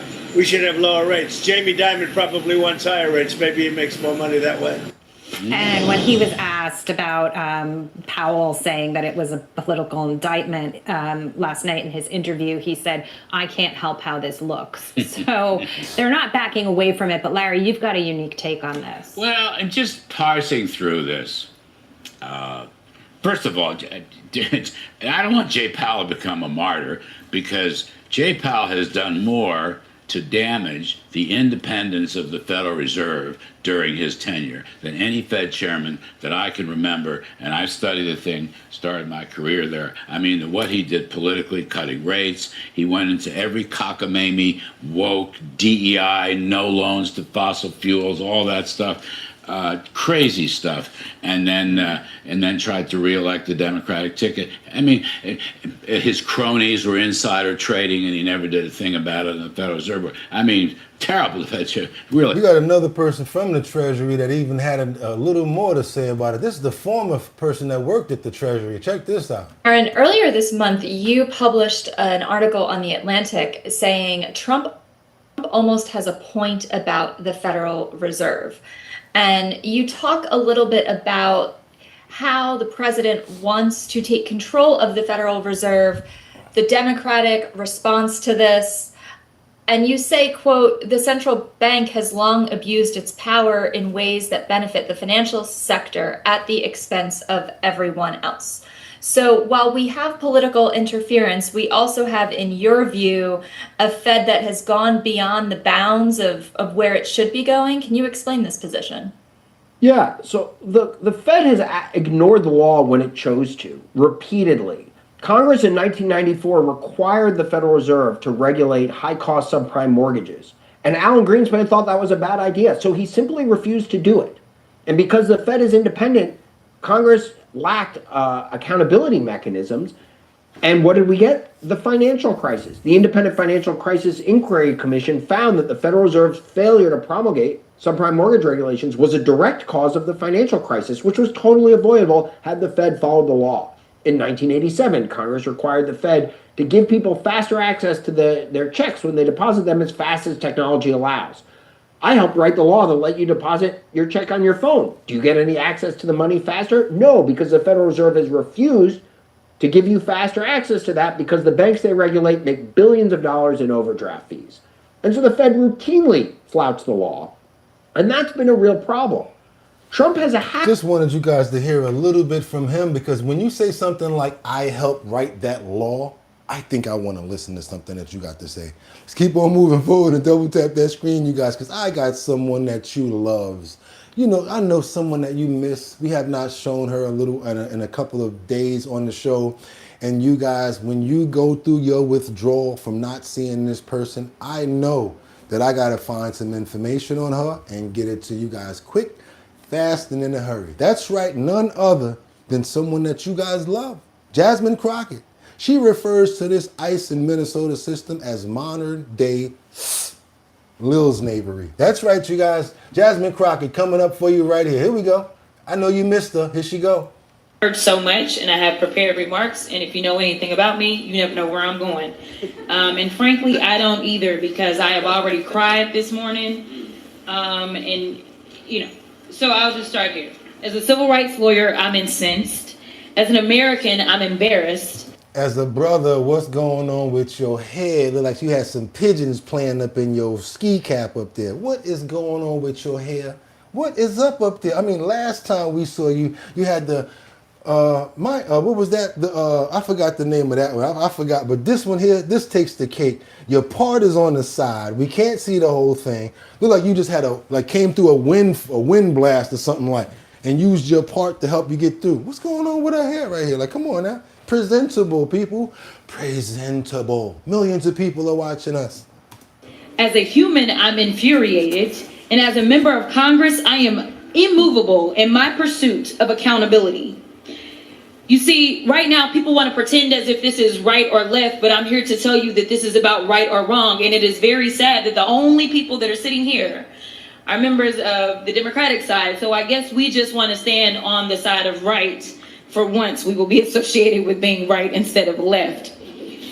Because my question to any of you, and I just go down the line and ask you, is it right or wrong to arrest someone because of the color of their skin? Absolutely not. Is it right or wrong to arrest somebody because of their accent? Wrong. Is it right or wrong to arrest somebody because they were exercising their constitutional rights? Look who they asking. Members of the broken-wristed clique. Let's call that out. It is wrong. Is it right or wrong to arrest somebody because they simply disagree with you? It's wrong. All right, so it seems like y'all all went to elementary. And you already know that when it got over to him, he was going to say, it is wrong, because he getting the cut of what's happening. Allegedly. Somalian person over there. Let's keep on going, you guys. I done had enough of this already. I see what's going on here, and I don't want to seem like I'm beating up on one side or whatever, but when it's BS and I smell it, I gotta tell you, it stink. It just stinks. It don't make sense. Why is everything one-sided and we're not working together is my problem, my issue. Everyone has issues, but why can't we work together? Because solutions, when it come down to stuff like this, I don't think it's that hard. What do you guys want to do? What do we want to do over here? Let's see if we can work it out. But as far as you following us when we're trying to pick up pedos and people that did stuff to kids, totally wrong. And they still did it. If you guys noticed that clip, they still followed them and still were beeping their horns. Dead wrong for doing that. This guy's coming to pick up someone that hurt children. Crazy, you guys. Let's keep on going. And if you appreciate the content, do your boy a favor. Let's double tap that screen to get those likes up. We got to go on over to Washington. Well, we got some shocking revelations on who? That's right. It's time to get into it. Bill Clinton, the subpoenas, defiance that rocks Congress today. They stated that they're very aggravated, of course, and arrogant, and did not expect them to show up. Is that what Comer's basically saying? That you did not? Oh, that's not Comer. It's another person. Let's get into this real quick, you guys. Let's go. They're going to flaunt the law as much as they can. And What do you say to that? give you something. Go ahead, ma'am.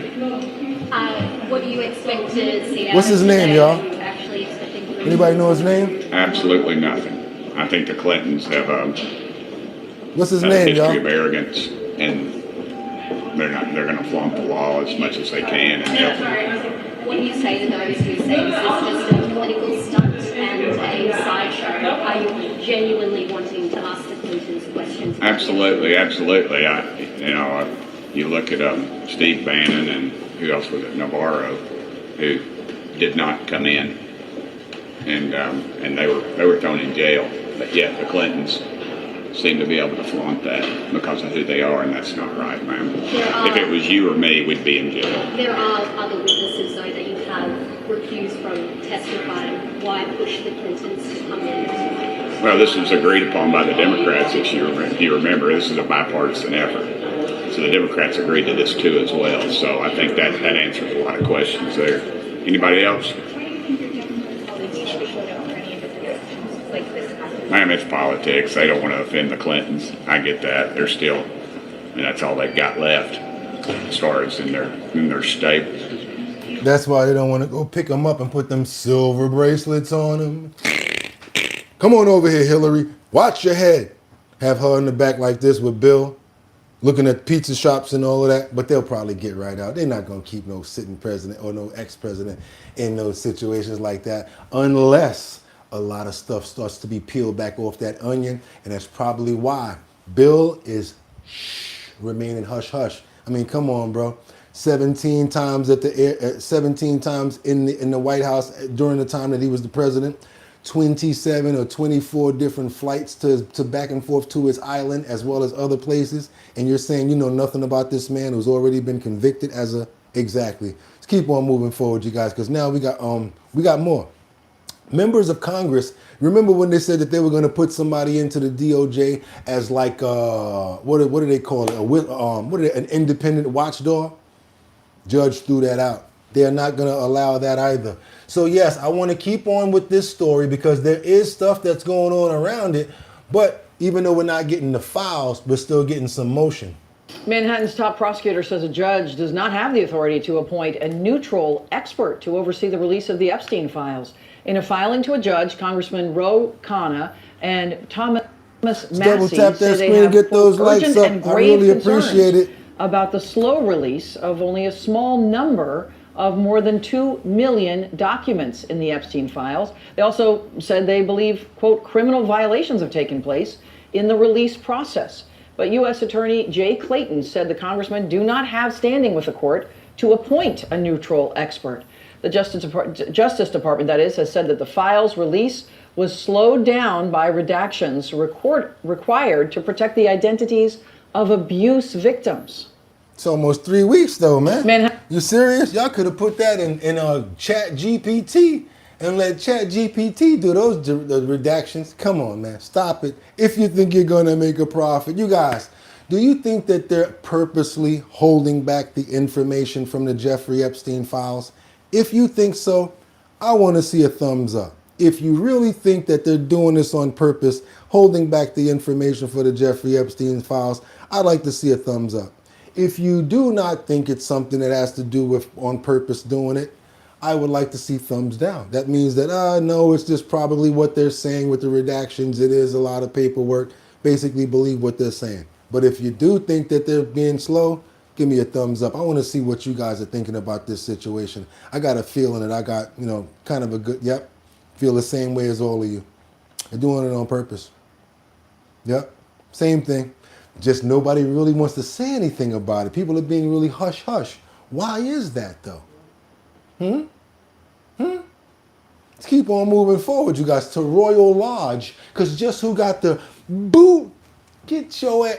If you don't get your ass up out of here, nothing's going on but the rent. You got to have a J-O-B if you want to. That's right, you guys. And you know what King Charles said? Get the hell out of Dodge, y'all. It's time for y'all to leave the Royal Lodge. It's time to go. And guess what? Fergie has kicked the rock. She's kicked the rock for a block. She's already left the building. And right behind her is going to be ex-Prince Andrew. The gates of Royal Lodge are closing, and for the first time in 2 decades, the man once known as the Queen's favorite son is being forced to face a cold, solitary reality that no one, least of all himself, ever truly believed would come to pass.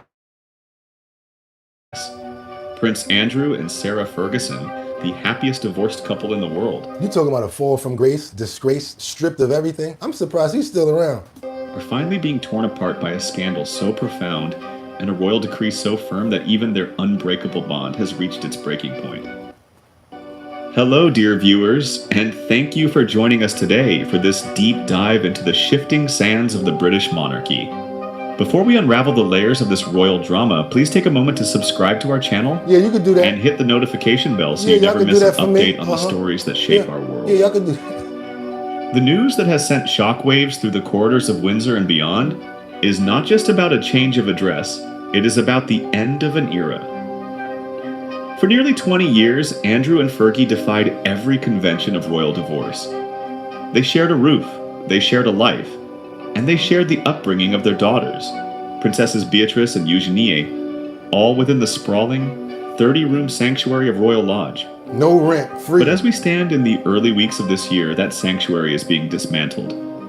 The Duke of York is reportedly preparing to vacate the mansion within the coming weeks. And the most stunning detail of all is that Sarah Ferguson will not be joining him in his new... Y'all right, they do look like vampires, and I'm starting to lean towards all of the crazy stuff that was being said about this situation too, from all the stuff that I've been hearing. And why are they holding back so much? Yeah, because the stuff that they really holding back is the stuff we really want to know about. Significantly humbler abode. To understand the gravity of this separation, we must first look at the house that has been the center of their world.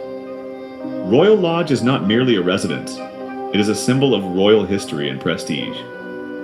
Formerly the home of the late Queen Mother, it sits on 98 acres of the Windsor Great Park. With its grand architecture and storied halls, it was the perfect fortress for a prince who believed his status was untouchable.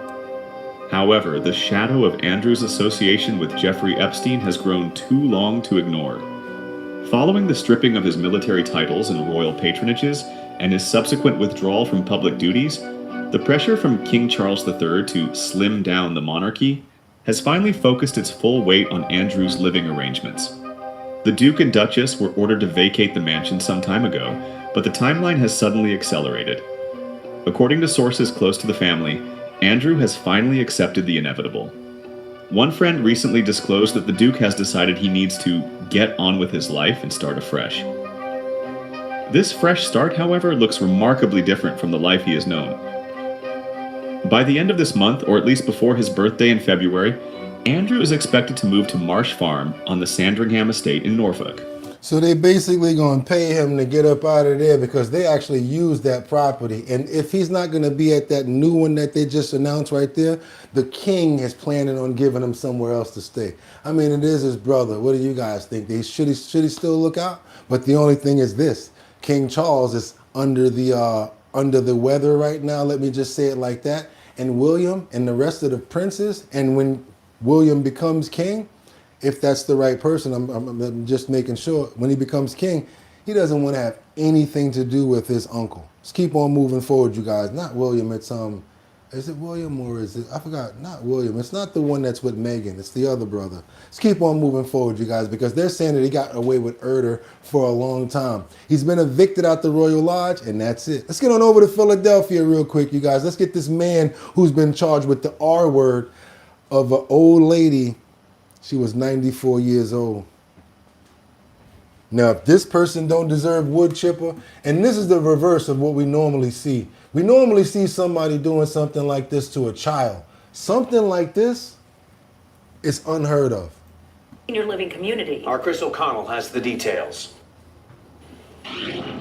Those accusations date back to last May when prosecutors say 22-year-old John Vernon Gray broke into the homes of 4 victims. And in one case, he is charged with the rape of a 95-year-old woman.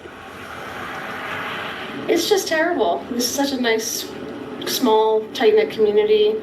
And it's just so unfortunate to prey on someone so vulnerable. 22-year-old John Vernon Gray of Telford, Montgomery County, in jail tonight. Authorities say back on May 10th, he entered the home of a 95-year-old woman in the Dockwood Senior Living Community. According to the complaint, the woman said, "What do you want?" He replied, "I want you." He is accused of raping the woman before leaving in the early morning hours. Tawaminson police say just an hour earlier, also on Dock Drive, a 79-year-old woman woke to find Gray standing in her bedroom. She screamed and he ran off. And months later, back in November, investigators say Gray broke into 2 more homes. A 72-year-old woman reported a man coming into her bedroom and tried to lift her nightgown. Once again, the victim screamed and he ran off. A half hour later and about a mile away, it's believed Gray entered another home on Cross Hill Court. That's where a 46-year-old woman says he got close enough to touch her hip. When her husband came in from outside, he ran away. It wasn't until 2 months later, police using data from cell phone towers. Do me a favor, let's get those likes up, because what it does is get more people aware of stuff like this, and hopefully if somebody else was a victim of this piece of crap, we'll be able to get some more information out, get more people out there to get more information on this guy being caught and where he was arrested. And you guys are right, wood chipper on slow. Surveillance footage and DNA to identify their suspect. Gray was arrested on charges of rape, attempted rape, sexual assault, and burglary. One resident who was there when Gray was arrested near his home was shocked. It's a tragedy, you know, especially You go your whole life, you know, you think you're retiring in a nice community, and something like this happens. Gray remains in the Montgomery County Jail tonight. He was denied bail. Authorities are asking anyone who believes they may have been a victim of Gray to contact the Montgomery County detectives.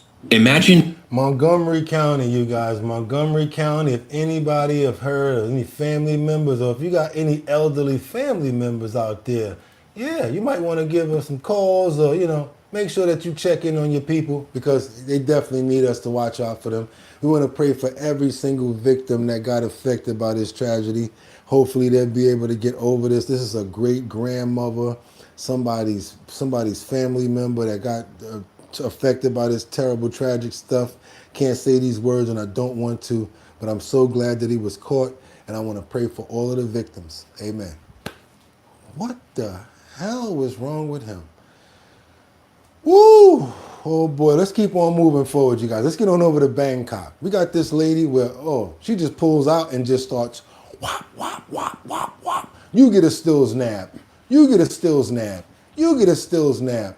And jumps inside of a cab, and they find Bangkok. A crowd swarms an irate woman after she stills naps on a tirade in a busy Bangkok street. She walking up the block, just people, y'all. Watch this. Graphic content, so you know it's a warning. Let's go.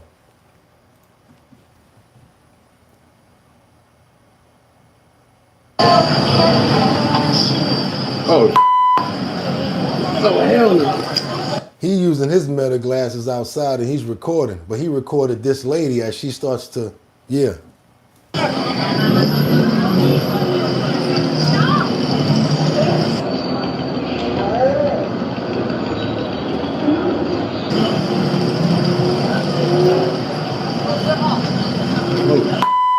Anybody next to her, watch.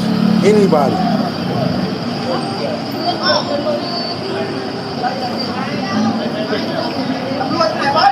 Now, unsuspecting people don't know what's going on. Watch what she do.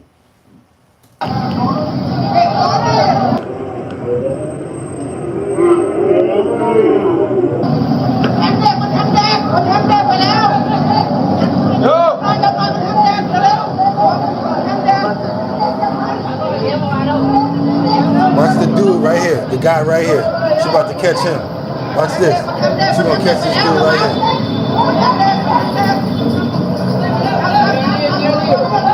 Watch. Got him.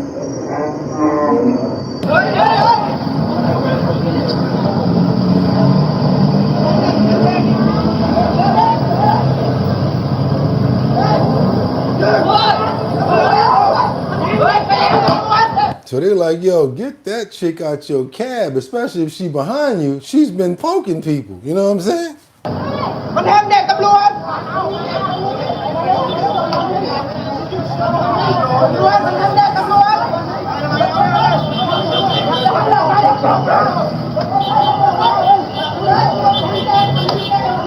So now they did something smart. Since she jumped in the cab, they locked the door and left her in that joint. And they were surrounding the cab and calling the police.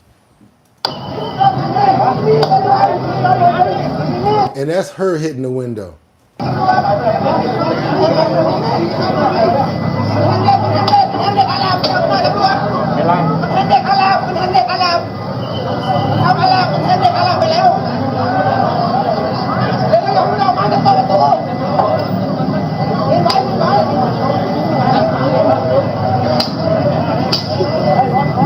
It's not blurry, it's actually very crispy. I can see everything on two screens. Thank you for the try. Thank you for trying though.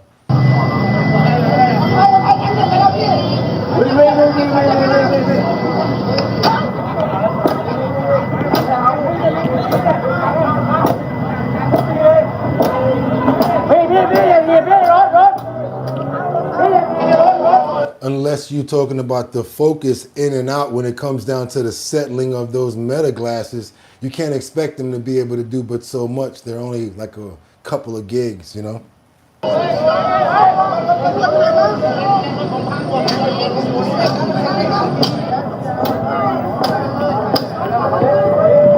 This bitch crazy. So yeah, they basically came and got her, and she got locked up. And I don't know if she getting out, because they gonna wait for police to come do all sorts of padding before they get her. Homeboy got the golf club. He said, "You want?" He ready to just poke her through the glass with the golf club. He mad, you know what I'm saying? They're like, "No, don't do it, don't do it, don't do it, homie. Chill, don't poke her."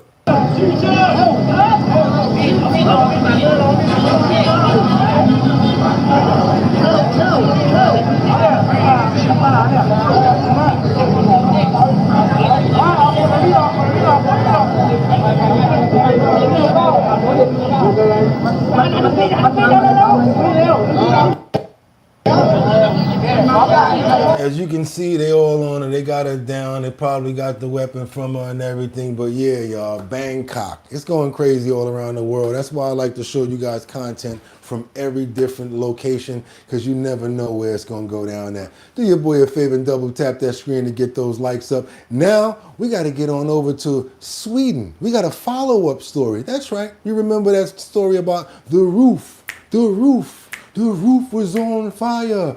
We don't need no water, let the mother. Yes, throughout the time that we've been watching and following this story, I found out that the ceiling got ignited. First. Secondly, what ignited it? Those sparklers that you have on top of the champagne glasses when you're bringing the champagne glasses through. Ignited some debris that was on the roof and the ceiling in that club. It starts to go on fire. People are in there like, the roof, videotaping it. And I think about maybe 40 people lost their lives in this situation. We got follow up on this story I want you guys to see. It's coming out of Sweden. I want you guys to see what we got over here. Let's double tap that screen and get those likes up about this inferno. Swiss investigators say the sparklers attached to champagne bottles ignited soundproofing foam in the low basement ceiling, causing flames to spread rapidly across the venue. The official report notes that Cyan was unable to see the sparklers touching the ceiling because of the helmet. Cyan was lifted onto the shoulders of Matteo Lesguer, the club's 23-year-old in-house DJ, who was also wearing a face-covering carnival mask. Both Cyan and Matteo died in the fire. Authorities have confirmed that 34 of the 40 victims died on a narrow stairwell, which became a deadly bottleneck as people tried to escape. Swiss investigators established that the stairwell's width had been reduced by nearly a third during renovation work carried out in 2015 by Jacques Moretti, the husband of the bar manager. This finding has become a key focus of the criminal investigation.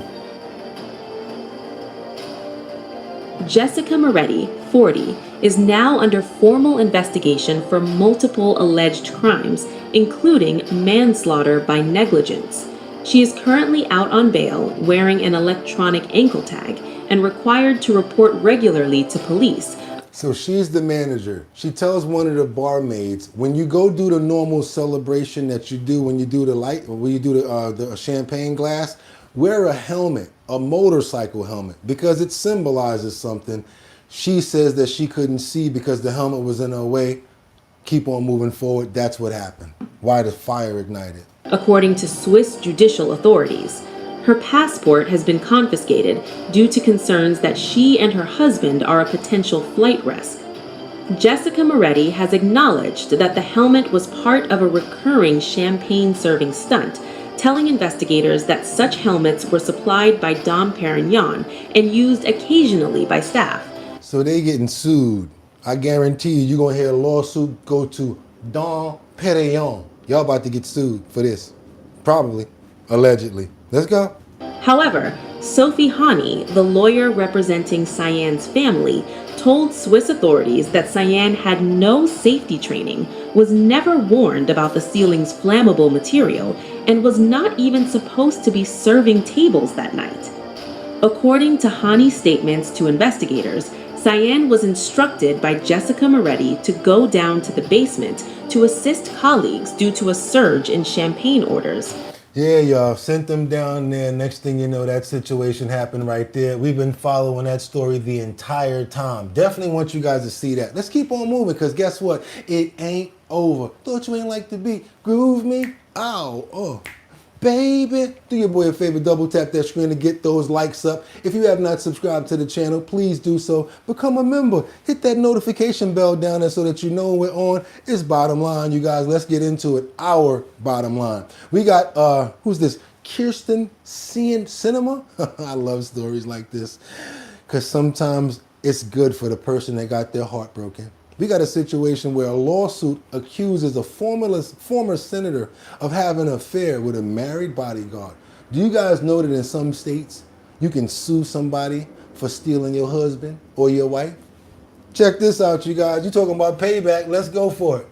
She's the former senator known for her bold fashion choices. Now, Kirsten Sinema is at the center of some pretty salacious headlines.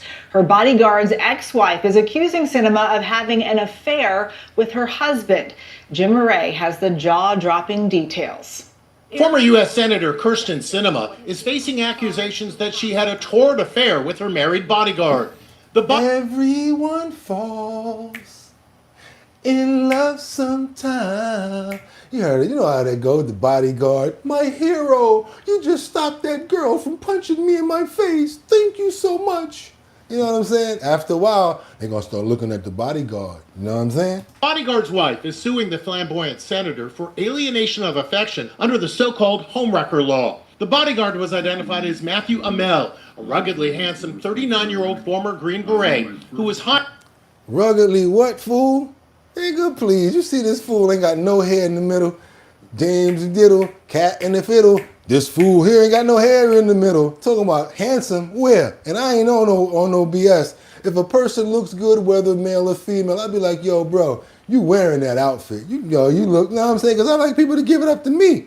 But what the hell y'all talking about over here? This dude look like a WWF reject. Might as well cut it all off the top, bro. Go straight for the baldy with the beard. What are you doing? Got that helmet open. He got that open sky up there where it's like nice and breezy. But when he put a hat on, he's straight. You know what I'm saying? Hired as Sinema's bodyguard after he left the military and was then promoted to her national security advisor. The wife's attorneys told Inside Edition that Sinema enticed Mr. Amell with lavish trips, concerts, an exorbitant salary, and psychedelic drugs. In court papers, his wife says she discovered romantic and sexual text messages from Sinema on her husband's phone.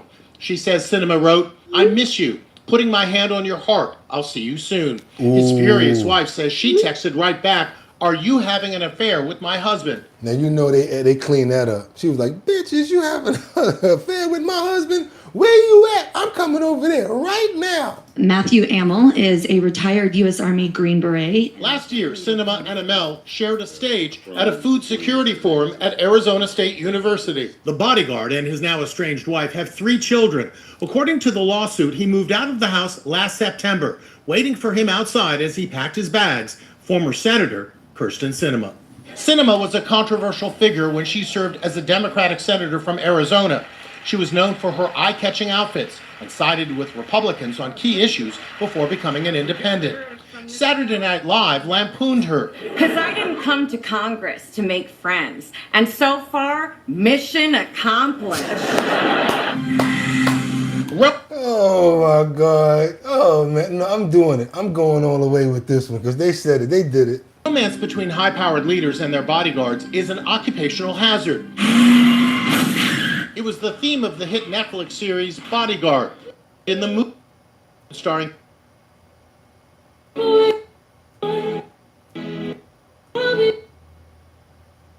Columbo has served as a bodyguard for many Hollywood A-listers. Is this more common with female clients and male bodyguards? Yes, the stars are aligned to collide, and that's what it is. You got to keep a cool head, think clearly, and be a professional. Don't cross this line.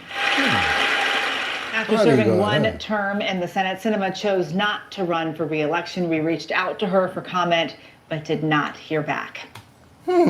Bodyguard, huh? Might be something that you guys might want to look into. You heard that, guys. They got guys in the comments right now, like they got their notes out, like bodyguard. Rich women, they falling.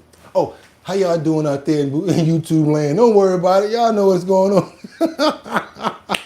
I know y'all guys are like, wait a minute, bodyguard ain't too bad. All I gotta do is they're gonna be in the gym tomorrow. They're gonna be like, oh yeah, I'm gonna start my Planet Fitness account tomorrow. Everybody gonna be in the gym tomorrow like this. All you gotta do is be a bodyguard? I'm straight. That's what I'm about to do.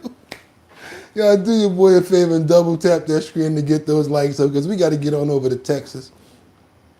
Because there's some people that's not even good enough to be able to play with our dogs. And I gotta be honest with you, I can't even say that, because dogs are close to angels. We love our dogs. So when it came down to us hearing this ruling, I was happy. You remember when they said that Ghislaine Maxwell was gonna be going over to Texas in a minimum security prison where she have all these perks to do anything that she wants to do. Also, she had the chance to train dogs. Well, guess what? Not in that prison, because there's a little clause that comes along with dealing with these dogs, Ghislaine. Check this out. Long story short, you guys, I want you guys to see what's going on with this. Let's double tap that screen to get those likes up, because Ghislaine wants to play with the dogs. Building on the decision to move Ghislaine Maxwell to what's being called a country club prison. Maxwell got 20 years for helping Jeffrey Epstein sex traffic minors, but NBC News reports Maxwell is banned from something in the prison, dog training. The nonprofit K9 Companions runs dog training programs in prisons across the U.S., but they've got a firm rule. No one convicted of crimes involving minors or animals is allowed near the puppies. Good. Here's the program's CEO. We don't allow people who have committed crimes against minors or animals. Maxwell will not be allowed in the program. As a safeguard for our mission, which is very focused on bringing strength to vulnerable populations, we have made the decision, and this decision was made years ago, not currently, that we will. I don't think she should be able to anyway. That's a way of freedom. It's an escape. It's a treat. People who have committed crimes against those populations, just as a safeguard. Maxwell's transfer came amid the firestorm surrounding Trump from his own MAGA base on releasing the Epstein files and more reporting of how close he was to Epstein personally. Trump's Justice Department and former personal lawyer interviewed Maxwell before the prison move. That transcript could be made public. Many survivors and activists are fuming that Maxwell was moved. Well, guess what? Like we said, she don't get to chill with the puppies. You do not get to hang out with the puppies. I'm so sorry, but guess what? I'm so glad that you can't. And that's good, because we don't even want you messing with our four-legged friends. Those are our animals, and we don't want you enticing them with your filthy hands. Let's keep on moving forward, you guys. Good, right? Ain't that a good thing? Good. Let her go in her cell. Exactly. Make her clean up the mess. Okay, you want to be able to deal with the dogs? You got it. Everybody leave your poo. And that's your name. Your name is gonna be the Poo Girl. Let's keep on moving forward, you guys. Now we gotta get on over to something I want you guys to see. Something that was possibly never done by any other police officer that you've ever seen in this world. I'm talking about an emu. That's right, not the one from the commercial. You ever see an emu get arrested? I'm talking about get the handcuffs put on them. You guys think I'm playing right now? Y'all see it up there? This is it. The deputy handcuffs an emu after it escapes from home. Please come home. Sheriff's deputies seem to have a little too much fun making a recent arrest. Secured. Look at that. I have a full set of cuffs on this emu. Yeah, take a look. Oh! The St. Johns County Sheriff's Office posted body cam video of the unusual incident to social media. It started with an unusual call about an emu on the loose. Corporal Keisler was able to track it down. Interesting. I'm in pursuit of an emu. I'm currently behind the emu. He's running back south. I'd be like, yo, where the hell is animal control? This was not part of the script, y'all. Down in the middle of the road. Come here. Come here. Come here. Come out.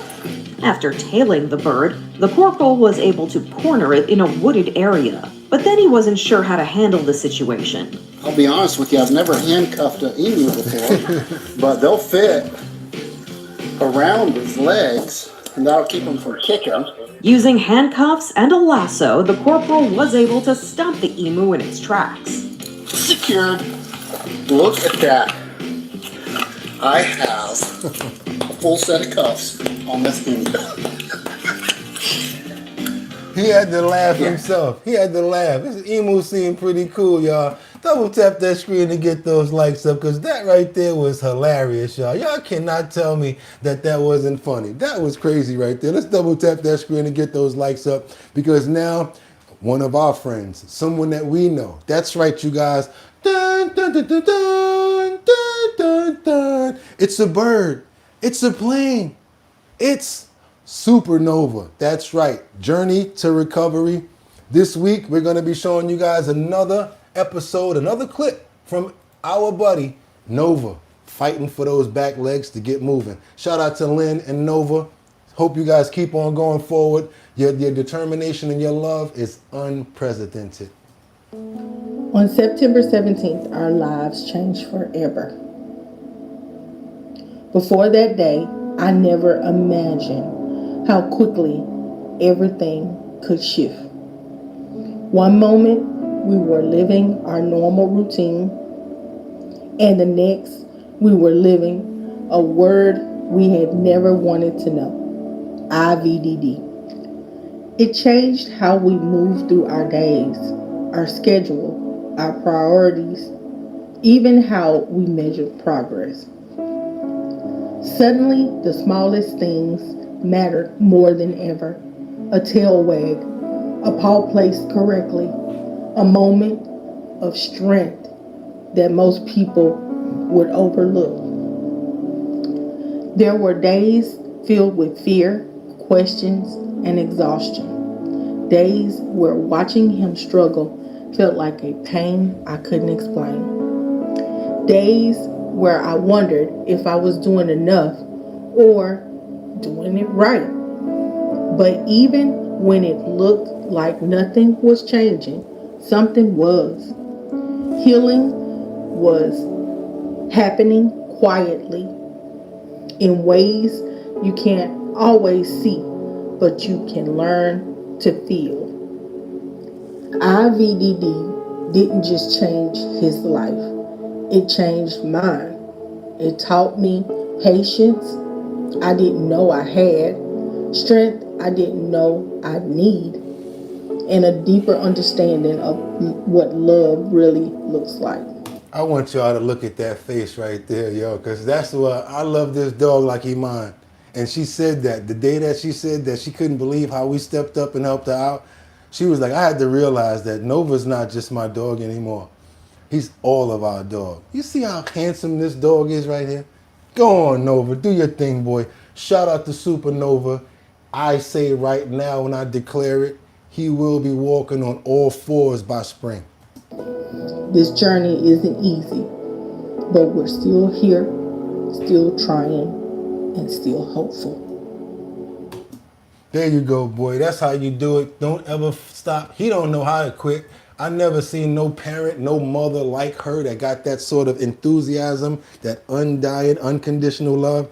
He could not have got a better mother than Lynn. I'm telling you guys that right now. And if you guys are trying to make some money, money, money, money, hit that link in the description. So today you'll be able to make up to $540. You guys will make some money. I'll make some money too. Also, you got a business, you're trying to promote it, get your business out there.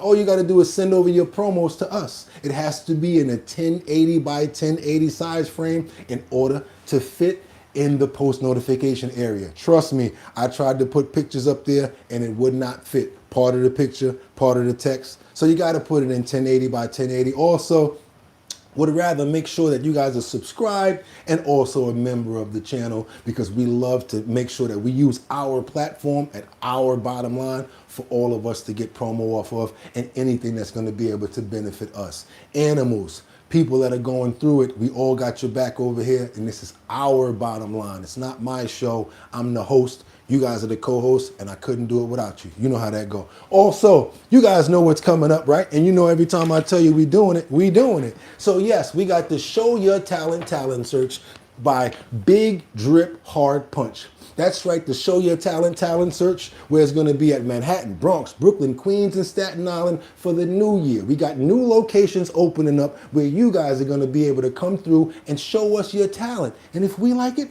boom, you'll be able to make $250 after we find all different people from Manhattan, Bronx, Brooklyn, Queens, and Staten Island, as well as online here, because all you got to do is press that button and say, hey, let me show you my talent. And if you're good, boom, you'll get a Zelle, $250. That's right. After we get everybody together, do the grand finale, one person or one group will win $1,000, you guys. That's right. It's the Show Your Talent search presented by Big Drip Hard Punch. Anybody wants to be a part of the talent search, because we're accumulating names now. It's great to do that.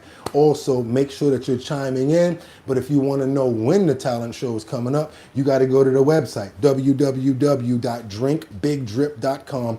Put your email address in the notification area so that you can be notified where we're going to be doing a talent show and where we're going to be. And again, if you're in another state, we made it so that you guys can be a part of the show too. That's right. You guys see me doing all of this stuff in the morning with the dancing and everything like that. It's your turn. I want to see what you guys can do. That's right. We're giving back to the consumer, to the right people. Big Drip Hard Punch. www.drinkbigdrip.com. If you want to be a part of the talent show, www.drinkbigdrip.com. That's 2 G's, 2 P's. That's how you spell it, you guys. Also, y'all know what it is. It's Monday, my favorite day of the week, because they gotta pick up the phone. Pick up the phone. That's right. They got to get to that business, and that's what I love to do. So before we get out of here, you know we got to get our daily prayers in for our family, for security, for love, for health, as well as our animals. Who we praying for this morning? We got Rebecca Lanyan Bueno, who we always pray for every single morning that she's here. Casey, Miss Swanza. We got Jeffrey Spilker up in the building. Thank you so much, Batty Lynn, always coming through like you always do. Who else we got up in here? My sister, Rebecca Lanyan Bueno from Grand Rapids, Michigan. She thought I forgot. No, I didn't, girl. That's right. We got Brian up in the building. Who else we got up in here? Come on now, don't cut out on me now. We got V. Who else I want to give a nice prayer for? We got Megady, Mark, MJ, Ted Garcia, Cheerios, Brad, Casey. That's right, you guys. Also, got to make sure that we don't forget. We got to give a big shout out and a big prayer to the birthday of Reverend Dr. Martin Luther King Jr. Can't forget about him, because he had a dream, and because of many of his dreams, he made a lot of our dreams come true as well. Guys, he, no matter what, still made a mark in this world, and I want to let you know I appreciate him as well. So with that being said, amen. And you guys, y'all already know what it is. It's Monday. That means we'll be back tomorrow at 6 o'clock in the morning to do it again. It's your boy BOOGOTTINYC, and like I always told you, could have went anywhere. Fact of the matter that you came here to chill with me, I appreciate you. Yes, you guys, we do have Discord. You can actually go to Discord, search it out, H+OUR Bottom Line, it'll pop up. Or go look at the link in the description, because today I made sure that I put the new link for the Discord inside of the link. Do your boy a favor, go ahead and join the Discord. Go ahead to my Instagram page, which is at BOOGOTTINYC. Follow your boy on Instagram. And yes, we now have an Our Bottom Line TikTok. Same spelling on everything.